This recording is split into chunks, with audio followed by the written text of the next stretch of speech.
सबसे पहले तो आप सबका स्वागत। आज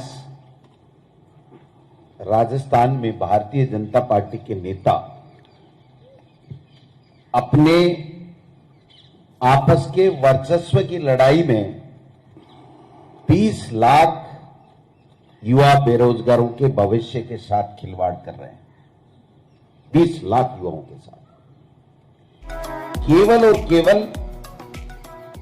आपस में मैं बड़ा कौन और अपने आला कमान को खुश करने के लिए किरोड़ी मीना जी और सतीश पूनिया जी दोनों राजस्थान के युवाओं के हितों के साथ में कुठाराघात कर रहे हैं।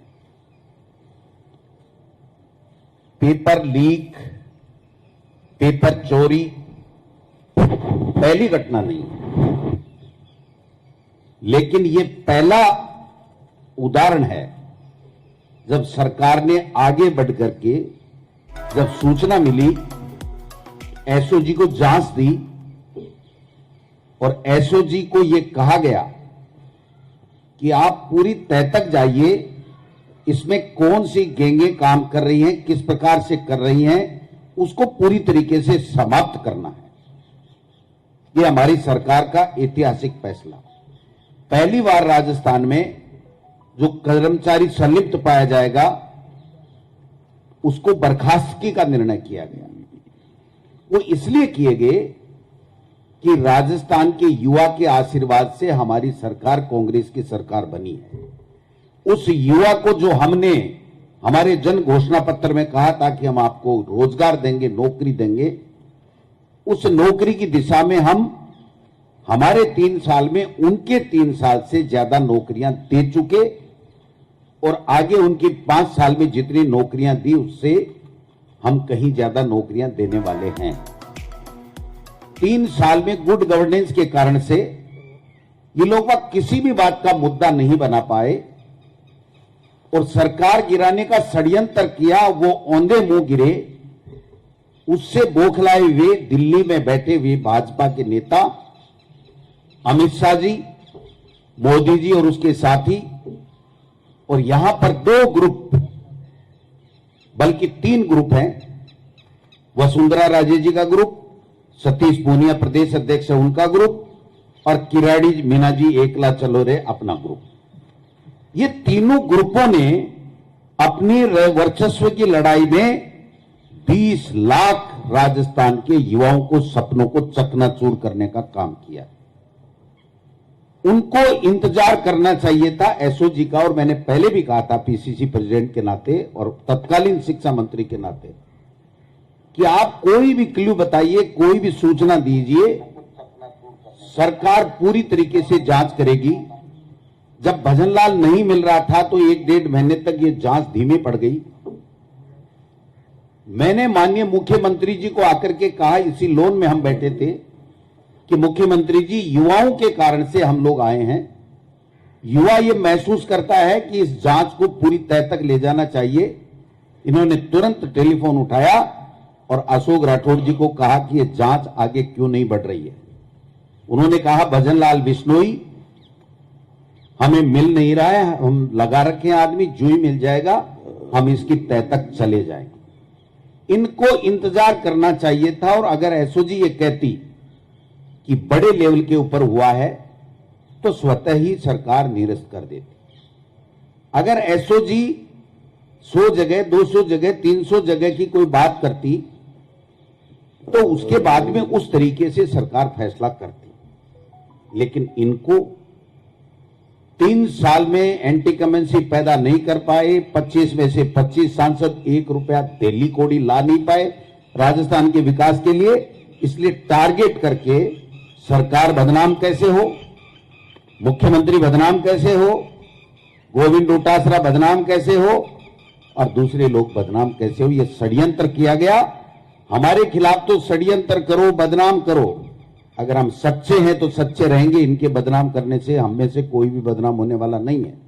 लेकिन इन्होंने आज पाप किया उन 20 लाख लोगों के भविष्य के साथ में, क्योंकि ये भर्ती भी मुख्यमंत्री जी ने इसलिए बढ़ाई है कि युवा जिसके कारण से हम सरकार से आए उनके भविष्य के साथ खिलवाड़ नहीं होना चाहिए।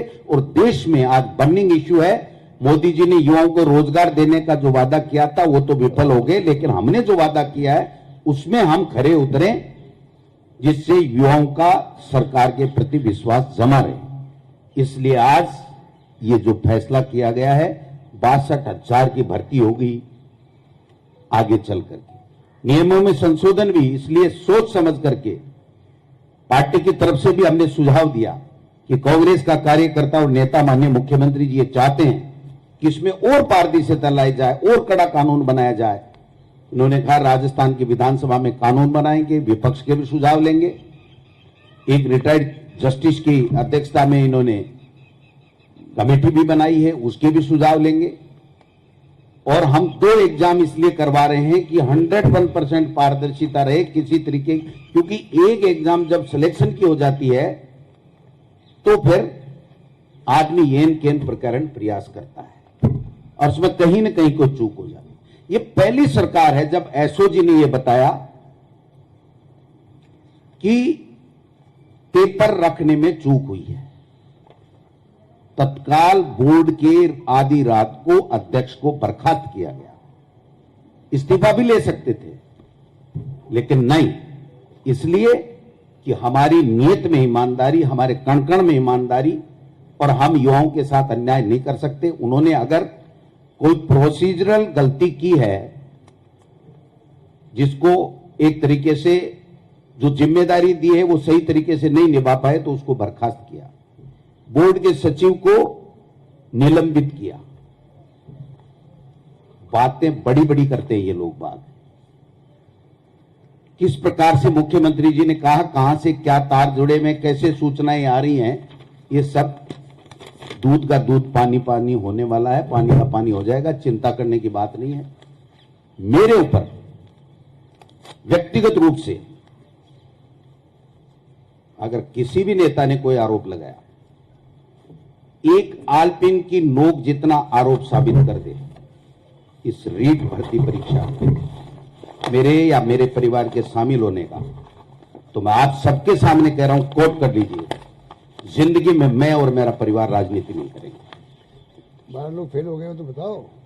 लेकिन मेरे परिवार के 13 लोगों ने एग्जाम दिया, मैं विधानसभा में बताने वाला था।